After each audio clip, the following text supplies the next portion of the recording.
Hello friends, આજે આપણે બનાવીશું રેડ ચટણી જે મલ્ટીપર્પઝ યુઝ છે.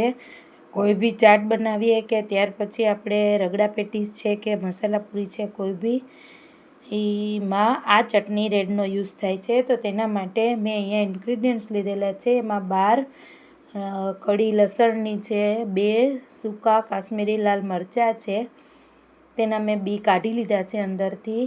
અને ત્યાર પછી મેં એક મોટી ચમચી લાલ મરચું પાવડર લીધેલો છે, 1 ચમચી ધાણા જીરું પાવડર લીધેલો છે, અડધી ચમચી લીંબુનો રસ છે અને સ્વાદ પ્રમાણે નમક લીધેલું છે.